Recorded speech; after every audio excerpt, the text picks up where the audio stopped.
ठीक है जी, बिस्मिल्लाहिर्रहमानिर्रहीम। क्लास स्टार्ट करते हैं बेटे। प्रीवियसली लेक्चर में हम लोग इकोनॉमिक ग्रोथ और प्रोडक्टिविटी की बात कर रहे थे कि इकोनॉमिक ग्रोथ को इंक्रीज करने के लिए प्रोडक्टिविटी का होना बहुत ज़रूरी है। लेकिन इस प्रोडक्टिविटी को मैनेज करने के लिए, इस प्रोडक्टिविटी को डिटरमिन करने के लिए हमारे पास 4 तरह के टूल्स होते हैं, इनके 4 तरह के डिटर्मिनेंट्स होते हैं। उन डिटर्मिनेंट्स के अलावा ये बात की जाती है कि उन डिटर्मिनेंट्स को डिटरमिन और उन डिटर्मिनेंट्स को बताने वाला कौन है, वो तो है इकोनॉमिस्ट। लेकिन इकोनॉमिस्ट की बात को आगे कौन रखता है, वो है गवर्नमेंट। ठीक है, पॉलिसी मेकर्स यानी कि गवर्नमेंट जो है एज अ पॉलिसी मेकर काम करती है, और गवर्नमेंट ही है वही जो पब्लिक पॉलिसी को फॉर्म करती है और इकोनॉमिक ग्रोथ के लिए इस्तेमाल करती है। यानी कि अगर आपने अपने कंट्री की इकोनॉमिक ग्रोथ बढ़ानी है तो इकोनॉमिक्स की जो ये जितनी इकोनॉमिकल थ्योरी है प्रोडक्टिविटी के डिटरमिनेंट्स को इंक्लूड करते हुए, इन सारी चीज़ों को मिलाकर इन लोगों की इन डिटरमिनेंट्स को अचीव करने के लिए, यानी कि वो जो डिटरमिनेंट्स है उनको स्ट्रॉन्ग करना है। फिजिकल कैपिटल को स्ट्रॉन्ग करना है, ह्यूमन कैपिटल को स्ट्रॉन्ग करना है, टेक्नोलॉजिकल नॉलेज को स्ट्रॉन्ग करना है और नेचुरल रिसोर्सेज को स्ट्रॉन्ग करना है। इन तमाम के तमाम 4 प्रोडक्टिविटी के डिटरमिनेंट्स को स्ट्रॉन्ग करने के लिए और अपने प्रोडक्शन फंक्शन की जो हमारी एक यूजफुल उसकी इम्प्लीकेशन थी उसको देखने के लिए हमारी हेल्प करती है गवर्नमेंट। अब गवर्नमेंट क्या करती है? गवर्नमेंट एक पब्लिक पॉलिसी इख्तियार करती है जिसकी मदद से इकोनॉमिक ग्रोथ आगे बढ़ती है। तो सबसे पहले क्वेश्चन यही आता है कि what can government policy do to raise a productivity and living standards. याद रहे, जितनी प्रोडक्टिविटी बढ़ेगी उतने लोगों के लिविंग स्टैंडर्ड्स भी बढ़ेंगे। अगर लोगों के लिविंग स्टैंडर्ड्स इंप्रूव हो रहे हैं, इसका मतलब लोगों की परचेजिंग पावर बढ़ रही है। कौन है ऐसा जो कि अपने लिविंग स्टैंडर्ड्स इंप्रूव हो, ज्यादा पैसे आए तो खर्च नहीं करेगा? ऑफ कोर्स, जिसके पास ज्यादा पैसा आता है या तो वो उसे इन्वेस्टमेंट में लगाता है या उसे वैसे कंजम्पशन में लगाता है। दो ही तरीके हैं पैसे को यूज करने के, एक इन्वेस्टमेंट है, दूसरा है कंजम्पशन। यानी कि अगर पैसा आएगा, लिविंग स्टैंडर्ड्स इंप्रूव होंगे, हर कोई एक हेल्दी लाइफ गुजार रहा होगा, हर कोई एक अच्छी ज़िंदगी गुजार रहा होगा, नेसेसिटी गुड्स उसके पास मौजूद होंगी, तो उसके लिविंग स्टैंडर्ड्स इम्प्रूव्ड कहलाएंगे। इन तमाम चीज़ों को, यानी कि प्रोडक्टिविटी इंक्रीज करने को, लिविंग स्टैंडर्ड इंक्रीज करने को गवर्नमेंट हमारी हेल्प कैसे करती है? गवर्नमेंट के पास देखा जाए तो बहुत सारी पॉलिसीज हैं। ठीक है, government can do many things to raise a productivity and living standard. लेकिन जो आज के टॉपिक में और जो आप लोग को जनरल पॉलिसीज पढ़ाई जाएंगी वो कुछ 8 पॉलिसीज हैं बेटे। पहली पॉलिसी जो है वो है इनकरेज सेविंग एंड इन्वेस्टमेंट। हुकूमत एक ऐसी पॉलिसी बनाए जिसमें सेविंग और इन्वेस्टमेंट के जो उसका ट्रेंड है उसको इंक्रीज किया जाए या उसको इनकरेज किया जाए। इसके बारे में मैं डिटेल में आगे बात करूंगी। अभी सिर्फ आप लोग को ये बताने, इस स्लाइड पे सिर्फ आप लोग को पॉलिसीज के बारे में दिखाना है कि पॉलिसीज कौन कौन सी गवर्नमेंट इम्प्लाई करती है, इनकी अप्लाई करती है बेसिकली अपनी economic growth, productivity and living standards को इम्प्रूव करने के लिए। सेकेंड थिंग, गवर्नमेंट क्या करती है? इन्वेस्टमेंट फ्रॉम अब्रॉड इनकरेज करती है, यानी कि दूसरे कंट्रीज आपके कंट्रीज में आके इन्वेस्टमेंट करें। ठीक है। थर्ड, गवर्नमेंट ये देखती है कि foster education and training.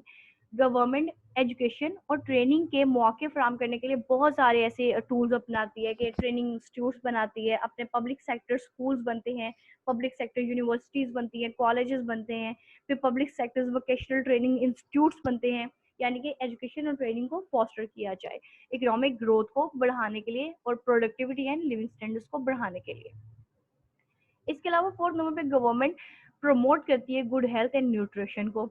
Good health यानी कि हर एक को बाकायदा तौर पे, अगर कोई खुदा ना खास्ता बीमार हो जाता है तो उसको बाकायदा तौर पे उसका ट्रीटमेंट हो, उसको ट्रीटमेंट के साथ साथ उसको मुकम्मल तौर पे न्यूट्रिएंट्स मिल रहे हैं। हमारी इकोनॉमी में इस तरीके से प्रोडक्शन हो रही है गुड्स की कि लोगों को अच्छा खाना जा रहा है, क्योंकि खाना अच्छा जाएगा तो लोगों की सेहत अच्छी होगी। ठीक है, तो गुड हेल्थ और न्यूट्रिशन को प्रमोट करती है गवर्नमेंट। नेक्स्ट, गवर्नमेंट क्या करती है? Establish secure property rights and maintain political stability. इसके बाद गवर्नमेंट की नेक्स्ट प्रायोरिटी होती है प्रॉपर्टी राइट्स को सिक्योर करना। कोई आए आपकी कॉलोनी में, आपने एक घर लिया हुआ है जबकि आप रहते किसी और दूसरी कॉलोनी में हो, तो आपके दूसरी, यानी कि अगर आपका इस्लामाबाद में घर है और एक आप फैसलाबाद में रह रहे हो, आप रहते तो फैसलाबाद में हो लेकिन इस्लामाबाद वाले घर में आप रहते ही नहीं हो, वहां पे सिर्फ आपकी प्रॉपर्टी राइट है उसके ऊपर कि हाँ भी मैंने वो प्रॉपर्टी खरीदी हुई है। कल आगे कोई दूसरा इंसान आके उसके ऊपर कब्जा कर लेता है, कैसे उससे लोगे अपनी प्रॉपर्टी वापस? तो उस प्रॉपर्टी को अपने तक रखने के लिए, उसको सिक्योर रखने के लिए गवर्नमेंट लीगल डॉक्यूमेंटेशन करती है। वही प्रॉपर्टी राइट्स कहलाते हैं आपकी प्रोडक्ट, घर से लेके आप लोग के प्रोडक्ट तक जो कि आप प्रोडक्ट प्रोड्यूस करते हो। अब कोई इंसान है, किसी ने एक इंग्रेडिएंट बना के एक बड़ी प्यारी सी डिश बनाई है, ठीक है, चॉकलेट बनाई है, ठीक है। अब उस चॉकलेट में जो उसने इंग्रेडिएंट्स इस्तेमाल किए हैं, अगर वो सेम इंग्रेडिएंट्स कोई और इस्तेमाल करे, उससे एक चॉकलेट बनाए और उसका नाम भी सेम वही रख दे, ठीक है, तो उसके क्या होगा कि उसकी ये प्रॉपर्टी राइट्स डैमेज होंगे, कि किसी और की प्रोडक्ट की प्रॉपर्टी थी जो कि किसी और ने अपने नाम कर ली है। तो इन सारी चीजों को सिक्योर करना गवर्नमेंट की प्रायोरिटी होती है कि वो इनको एक लीगल डॉक्यूमेंटेशन, लीगल फॉर्म के अंडर लेके आए ताकि लोगों के प्रॉपर्टी सिक्योर रहे, उनको प्रॉपर्टी राइट्स मिल सके। इसके साथ साथ मेंटेन करें पॉलिटिकल स्टेबिलिटी। उसके बाद है promote free trade. Free trade कर देनी चाहिए। कहा जाता है कि बजाय ये कि आप इंपोर्ट के ऊपर कोटा लगाएं, कोटा से मुराद है कि आप सिर्फ एक थोड़ी सी अमाउंट ऑफ गुड्स आप इंपोर्ट कर सकते हैं, ज्यादा नहीं कर सकते। हो सकता है किसी ने एक ऐसी प्रोडक्ट बनानी हो, उसके अंदर उसको बहुत ज्यादा चीजें इंपोर्ट करनी पड़े, या हो सकता है उसने कुछ ज्यादा एक्सपोर्ट करना हो, उसने चीजें अपनी ज्यादा बाहर भिजवानी हो। तो ये सारी चीजें जो कानून और टैरिफ्स लगते हैं या हाई लेवल टैक्स टैरिफ्स लग जाते हैं, टैरिफ्स क्या होते हैं ये मैं आगे जाके बताती हूँ, ठीक है। इन सारी चीजों को ना रखा जाए और फ्री ट्रेड को प्रमोट कर दिया जाए। फिर उसके बाद प्रमोट रिसर्च एंड डेवलपमेंट। लोगों में चीजों का ट्रेंड, लोगों में चीजों की अवेयरनेस देने के रिसर्च एंड डेवलपमेंट का होना बहुत जरूरी है। लास्ट पे हमारे पास एकोमोडेट पॉपुलेशन ग्रोथ। पॉपुलेशन जो है वो तेजी से बढ़ रही है, ठीक है। नो डाउट कि आज से बहुत सालों पहले जब दुनिया बनी थी तो सिर्फ यहाँ पे चंद एक इंसान होते थे, उसके साथ फिर हजारों आए, फिर करोड़ों आए, फिर मिलियंस आए, फिर बिलियंस, ट्रिलियंस, इस तरीके से पॉपुलेशन बढ़ती जा रही है। इस बढ़ती हुई पॉपुलेशन ग्रोथ को अकोमोडेट कैसे करना है, ये भी गवर्नमेंट करती है। और इन सारी चीजों पॉलिसीज पे अमल करते हुए ही गवर्नमेंट प्रोडक्टिविटी और लिविंग स्टैंडर्ड्स को इम्प्रूव कर सकती है। अब पहले हमारी पॉलिसी क्या थी? Encourage the saving and investment. Saving and investment को इनकरेज गवर्नमेंट कैसे करती है, अब वो देखते हैं। गवर्नमेंट क्या करती है? To raise future productivity is to invest more current resources in the production of capital. अब गवर्नमेंट कहती है कि अगर आपने फ्यूचर प्रोडक्टिविटी चाहिए तो आज का जो कैपिटल रिसोर्सेज हैं, चाहे वो आपकी फिजिकल कैपिटल है, चाहे वो आपके ह्यूमन कैपिटल है, उनमें इन्वेस्ट करिए, ठीक है। उनमें इन्वेस्ट करेंगे तो ही आपको अच्छे रिसोर्सेज के साथ आपको मोर प्रोडक्शन मिलेगी। लेकिन उसमें जिक्र करती है एक डिमिनिशिंग रिटर्न्स का। बेटे डिमिनिशिंग रिटर्न्स सिर्फ एक आप लोगों को एक कंसेप्ट दिया जा रहा है कि ये होता है कि जब चीज आप एक एडिशनल चीज लगाते हो ना, उसके बाद वो चीज फॉल करना शुरू हो जाती है। इसकी सिंपल सी एक मिसाल लेती हूँ मैं आपके सामने डिमिनिशिंग रिटर्न्स की। आप कुछ खा रहे हो, खाना खा रहे हो, आपने वो अब बिरयानी की प्लेट ली है, ठीक है, आपको बहुत पसंद है, आपने एक प्लेट ली, आपका पेट भर गया, ठीक है, आप बिरयानी ने आपको सेटिस्फाई कर दिया। उसके बाद आपने दूसरी प्लेट ली है, उसमें भी बिरयानी ने आपको सेटिस्फाई कर दिया। काइंडली अपने माइक्स म्यूट कर ले बेटे। सेटिस्फाई किया, ठीक है। इसमें बिरयानी का तो कसूर नहीं है, कसूर असल आपके स्टमक का है, ठीक है। आपका स्टमक इतना हजम नहीं कर सकता खाना। जब आपने थर्ड प्लेट ली है तो उस बिरयानी को आपने कसूर दे दिया कि बिरयानी ने मुझे सेटिस्फाई ही नहीं किया, जबकि आपकी भूख पूरी हो चुकी थी। इट मीन्स कि आपकी सेटिस्फेक्शन लेवल एक मैक्सिमम लेवल पे पहुंचने के बाद आहिस्ता आहिस्ता डाउन होना शुरू होगी। तो सेम चीजें इसमें इसमें भी आती हैं, diminishing returns. As the stock of capital rises, the extra output produce from an additional unit of capital falls. अगर आप अपना स्टॉक ऑफ कैपिटल इंक्रीज करना शुरू कर दोगे ना, तो आपकी जो एक्स्ट्रा आउटपुट हो रही है from an additional unit of capital, it will eventually fall down. This property is called diminishing returns. इसके अलावा ये कहा जाता है कि डिमिनिशिंग जो रिटर्न्स है आपके, यानी कि आपको कम होते हुए रिटर्न्स मिल रहे हैं, यानी कि आपको अच्छे लेवल के रिटर्न्स नहीं मिल रहे हैं, आपको डिमिनिशिंग लो रिटर्न्स आ रहे हैं आपकी इनपुट लगाने से, आपके कैपिटल को लगाने से। वो क्या करता है? वो लीड करता है increase in the saving rate to higher growth only for a while. Let's say कि डिमिनिशिंग रिटर्न्स की वजह से आपकी सेविंग, यानी कि आप रुक तो जाते हो कि अपना पैसा नहीं ज्यादा इन्वेस्ट करना, लेकिन जस्ट फॉर अ वाइल होता है। In the long run the higher saving rate leads to a higher level of productivity and income, but not to higher growth in these areas, ठीक है। इसके अलावा इनकरिंग सेविंग एंड इन्वेस्टमेंट के अंदर catch up effect भी आता है। Catch up effect क्या होता है बेटे? यही सेविंग और इन्वेस्टमेंट के अंदर क्यों आ रहा है? क्योंकि सेविंग इन्वेस्टमेंट को ये डील करता है। आप इन्वेस्टमेंट करोगे तो उसके अंदर आपको एक इशू ये डिमिनिशिंग रिटर्न्स का देखने को मिलेगा। दूसरा जिसमें एक आपको अच्छी चीज मिलेगी वो मिलेगी कैचअप इफेक्ट। कैचअप इफेक्ट क्या होता है? जब आप एक जीरो लेवल से स्टार्ट करते हो, फिर एकदम से आगे जाते हो, ना कि आपने आज करोड़ों से स्टार्ट किया है, कल बिलियंस में खेलो, ऐसी बात नहीं है। आप जीरो से स्टार्ट करो, उसके बाद आप थाउजेंड्स पे, थाउजेंड्स के बाद आप करोड़ों पे जाओ, करोड़ों के बाद आप मिलियन बिलियंस के ऊपर जाओ, तो उसको कहते हैं कैचअप इफेक्ट। ये बहुत इंपॉर्टेंट टर्म है, इसको याद रखिएगा, ठीक है। Refers to the property whereby countries that start off poor, ऐसे ममालिक जिन्होंने बहुत ही गरीबी से स्टार्ट किया था अपने आप को ग्रो करना, tend to grow more rapidly than the countries that start off rich. जो ऑलरेडी अमीर कंट्रीज थे उनसे ज्यादा आगे निकल जाते हैं वो कंट्रीज जिन्होंने गरीबी के साथ स्टार्ट किया था, गुर्बत के साथ स्टार्ट किया था। वो कंट्रीज जिन्होंने पुअर हो गए, पुअर रह के गुर्बत के साथ आगे बढ़ना, आगे ग्रो करना स्टार्ट किया था, वो ज्यादा आगे अगर निकल जाएं उन कंट्रीज से जिन्होंने जिनके पास बहुत सारा पैसा था, उस पैसे के साथ स्टार्टअप किया था। तो ये वाला जो एक प्रोसेस है, ये वाली जो प्रॉपर्टी, इसको कहते हैं कैचअप इफेक्ट। इसमें किसी को अगर कंफ्यूजन हो तो मुझसे पूछ सकते हैं। मैं दोबारा भी एक दफा रिपीट कर देती हूँ, कैचअप इफेक्ट क्या होता है बेटे। कैचअप इफेक्ट से मुराद है कि जब एक कंट्री जिसने अपने लोअर लिविंग स्टैंडर्ड से हायर लिविंग स्टैंडर्ड की तरफ गया हो और उस वाले कंट्री से आगे निकल जाए जिस कंट्री ने हायर लिविंग स्टैंडर्ड से स्टार्ट किया था, तो this is called catch up effect. इसके बाद अगर बात की जाए तो सेकंड हमारे पास पॉलिसी आती है इनकरेज इन्वेस्टमेंट फ्रॉम अब्रोड।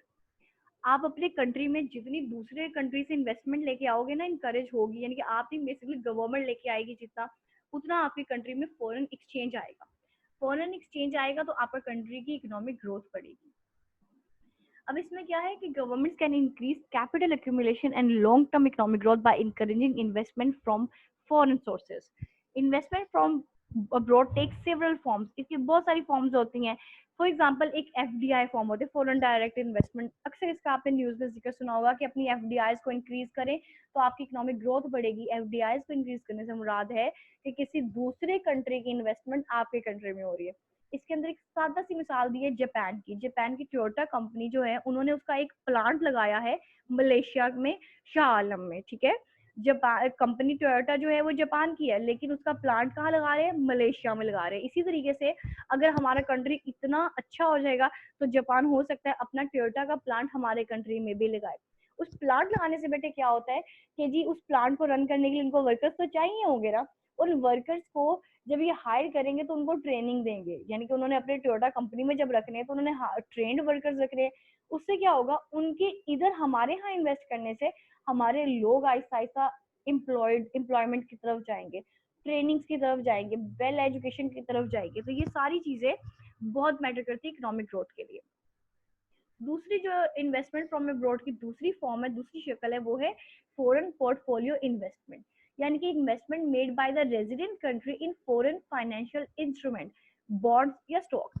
आप अपने कंट्री में रहते हुए किसी दूसरे कंट्री के बॉन्ड्स में या स्टॉक्स में इन्वेस्ट करो, तो ये भी आपकी कंट्री में जो है फॉरेन एक्सचेंज लेके आता है, इकोनॉमिक ग्रोथ और आपके लिविंग स्टैंडर्ड को बेहतर बनाता है।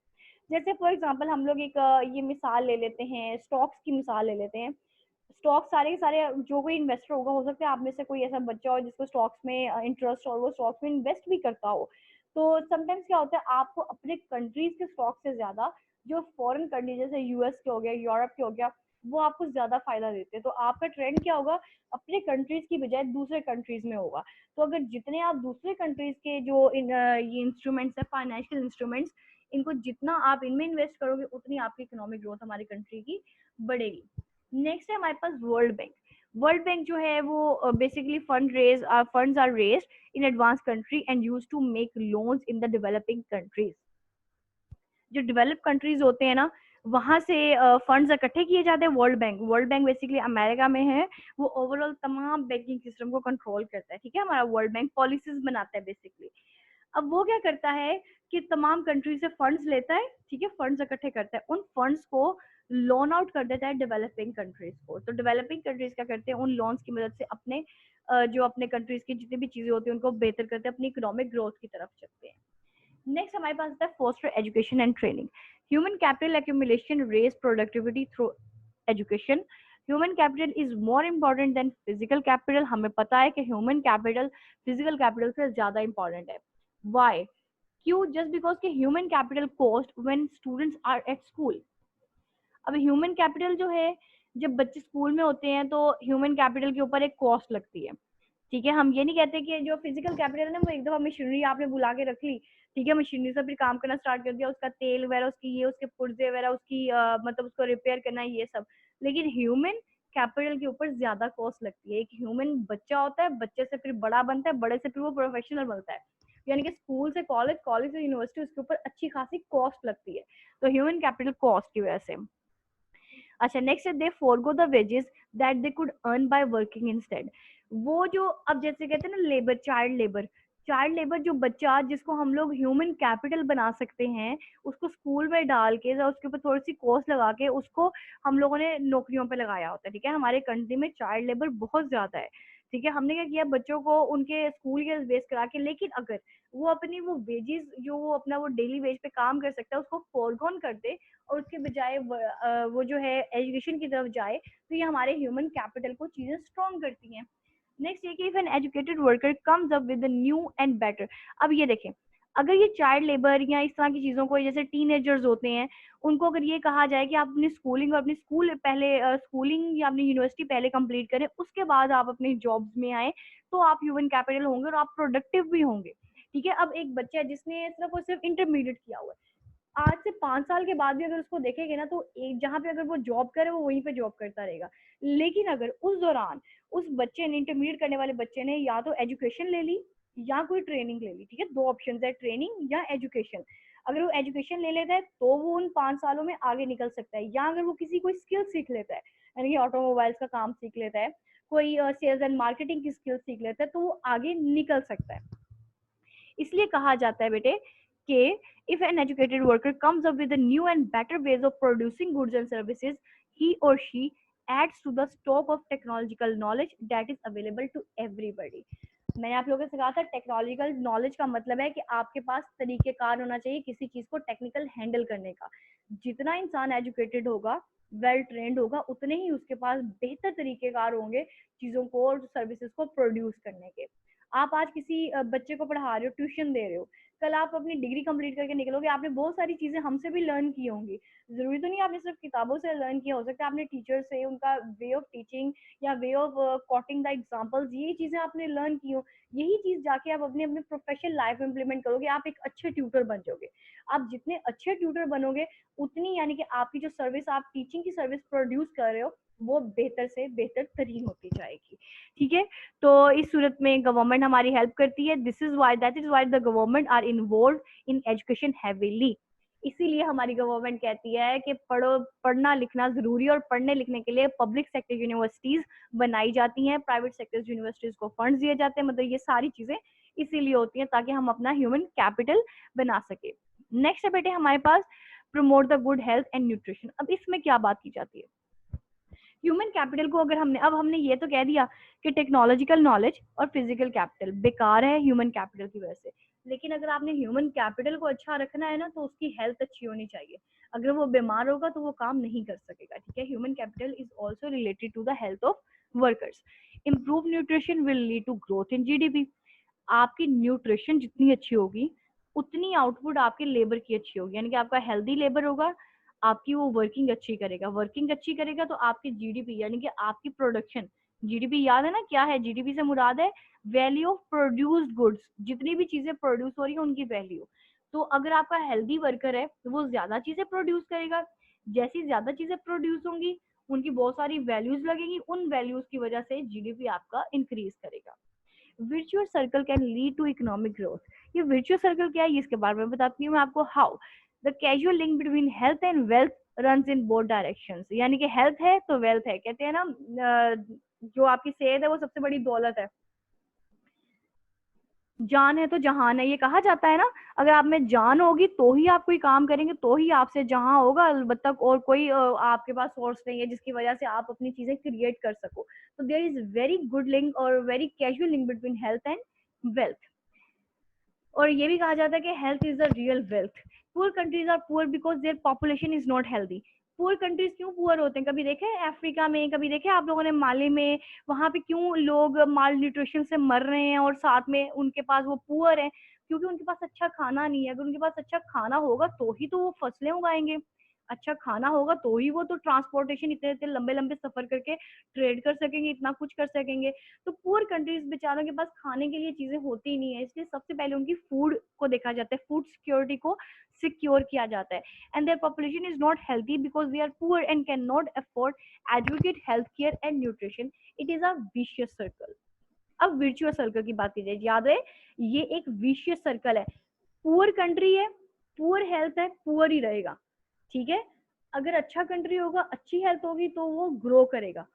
ओके हो गया। अब इसमें अगर वर्चुअस सर्कल आया जाए कि this fact open the possibility of a virtuous, याद रहे ये लफ्ज है वर्चुअस सर्कल। अब ये क्या है, policies leading to more rapid economic growth would naturally improve health outcomes, which in turn would further promote economic growth. Okay, economic growth को इंप्रूव करना है तो हमारी हेल्थ होनी चाहिए, हेल्थ होगी तो हमारी इकोनॉमिक ग्रोथ आगे बढ़ेगी। तो this is called virtuous circle, यानी कि कोई एक नेकी का काम कर रहे हैं हम, ठीक है। नेक्स्ट है माई स्टैब्लिश सिक्योर प्रॉपर्टी राइट्स। फिर इसको मैं फटाफट से आप लोगों को बताती हूँ कि प्रॉपर्टी राइट्स क्या होते हैं। It's refers the ability of the people to exercise authority over the resources they own. लोगों को कॉन्फिडेंस देना, अथॉरिटी देना कि भाई जो आपकी चीज है वो आपकी ही चीज है। An economy wider respect for property rights is an important prerequisite for the pricing system. It is, अगर प्राइसिंग सिस्टम की प्रॉपर्टी राइट ही ना होगी तो हर कोई अपने मुताबिक बार्गेनिंग करता रहेगा, नहीं जी ये चीज मुझे 10 रुपए में चाहिए, तुम मुझे 10 रुपए में दे दो, उसने मुझे 7 रुपए की दी तो तुम मुझे 5 रुपए की दे दो। इसीलिए प्राइसिंग सिस्टम को कंट्रोल करने के लिए गवर्नमेंट ने तब भी ये, यानी कि ये सिर्फ प्रॉपर्टी पे नहीं आता आपके, ये जो सिक्योर प्रॉपर्टी राइट्स है ये प्राइसिंग सिस्टम को भी कंट्रोल करता है। It is necessary for investors to feel that their investments are secure. Courts serve an important role in the market economy through the criminal justice system. अब ये जो establish secure property rights और ये जो है ना, इनको सिक्योर कौन करता है, गवर्नमेंट में। गवर्नमेंट ने काम सपोर्ट किया हुआ है कोर्ट्स के, ठीक है। कोर्ट्स क्या करते हैं, क्रिमिनल जस्टिस सिस्टम के अंडर इसको सॉल्व करते हैं। For example, a mining company will not make the effort to mine iron और if it expects the ore to be stolen. अगर एक माइनिंग कंपनी है, उसको पता है कि यार मैंने अगर ये अपनी माइन जो है, ये अपनी और आयरन ओर को प्रोड्यूस किया, ये तो चोरी हो जाएगी, ये तो यहाँ पे सिक्योर ही नहीं है, तो वो फिर डिस्करेज होगा और वो उसको प्रोड्यूस नहीं करेगा। On the other hand, the company mines the ore only if it is confident that it will benefit from the ore subsequent sale for this season, and court will enforce property rights through the criminal justice system. The court discourage direct theft. अगली बात आती है promote free trade. Free trade में बात करी थी, मैं कह रही थी कि a country that eliminates trade restriction, no tariffs. ये देखें, ये टैरिफ्स की बात हो रही है बेटे। टैरिफ्स होते हैं बेसिकली, हम कहते हैं ना हमारे हम पे टैक्स लगा है। आम इंसान जो एक्स्ट्रा अमाउंट गवर्नमेंट को पे करता है वो टैक्स होती है, ठीक है। अगर आप इंपोर्ट एक्सपोर्ट की बात करो, जो जो इंपोर्ट्स के ऊपर टैक्स लगता है ना, इंपोर्ट्स एक्सपोर्ट्स के ऊपर, उसको टैरिफ्स बोलते हैं। होता वो टैक्स ही है, लेकिन इंपोर्ट एक्सपोर्ट की जबान में उसको टैरिफ्स बोला जाता है, टैरिफ्स, ठीक है। They will experience the same kind of economic growth that will occur after a major technological advance. अच्छा, अब कंट्रीज के बाद ट्रेड पॉलिसीज दो तरह की होती हैं, या तो वो इनवर्ड पॉलिसी, इनवर्ड ओरिएंटेड हो जाए, या आउटवर्ड ओरिएंटेड हो जाए। इनवर्ड ओरिएंटेड से मुराद है कि वो दूसरे कंट्रीज के साथ इंटरेक्शन ना करे। आउटवर्ड ओरिएंटेड से मुराद है कि वो दूसरे कंट्रीज के साथ इंटरेक्शन करने के लिए इनकरेज हो। इसकी मिसाल ले लेते हैं। Throughout much of 20th century Argentina persuade the inward. मैं आपको रियल एग्जांपल देने लगी कि अर्जेंटीना ने इनवर्ड पॉलिसीज को ऑर्गेनाइज किया था और ओरिएंटेड रही थी, produce all it's on capital rather than importing state of the art equipment from other cities worldwide. It led living standards to fall immediately and problem got worse over time. याद रहे कि जब Argentina ने inward policies को implement किया था तो एक लेवल आया था कि वो सारे, उन्होंने कहा कि हम सारा कुछ अपना खुद बनाएंगे, यानी कि हम लोग सेल्फ सफिशिएंट हो जाएंगे, उन्होंने ये दावा कर लिया था। लेकिन सेल्फ सफिशिएंट होने के चक्कर में वो ये भूल गए थे कि हमारे पास हर चीज मौजूद नहीं है, हमें कोई ना कोई एक दूसरी चीज है जो कि दूसरे कंट्री से मंगवानी पड़ेगी।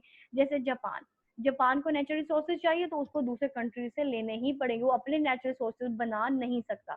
तो वो अर्जेंटीना ये चीज भूल गया था, जिसकी वजह से उसकी इकोनॉमी फौरी तौर पर डाउन हो गई।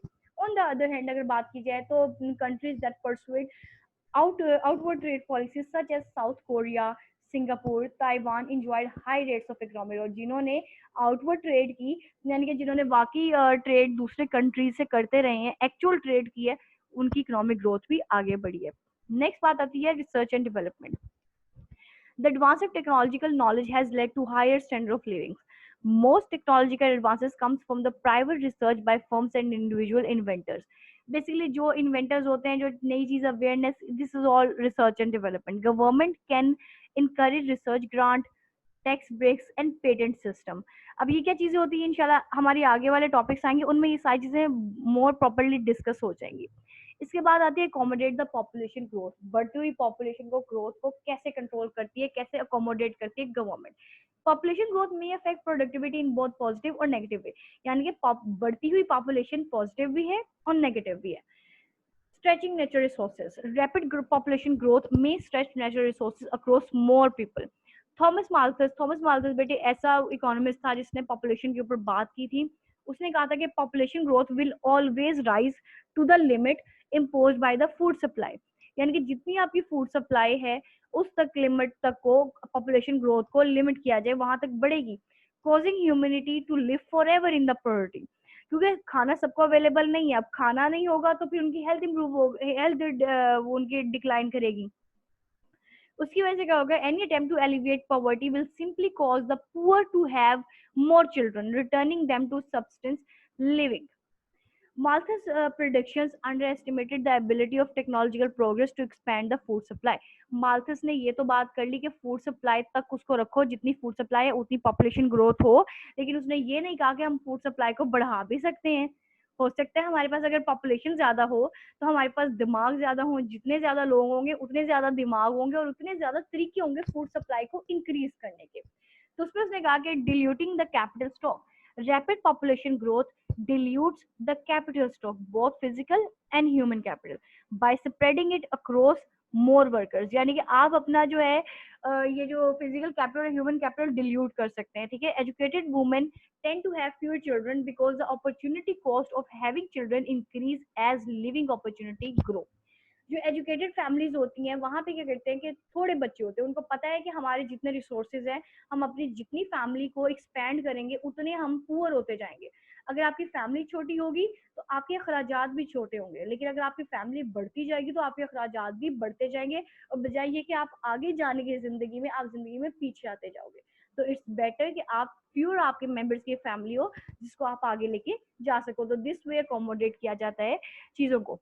Promoting technological progress. यानी कि ये जो पॉपुलेशन है 3 वेज में इफेक्ट करती है. नेचुरल रिसोर्सेज स्ट्रेच होते हैं, कैपिटल स्टॉक डिल्यूट किया जा सकता है, और प्रमोटिंग टेक्नोलॉजिकल प्रोग्रेस.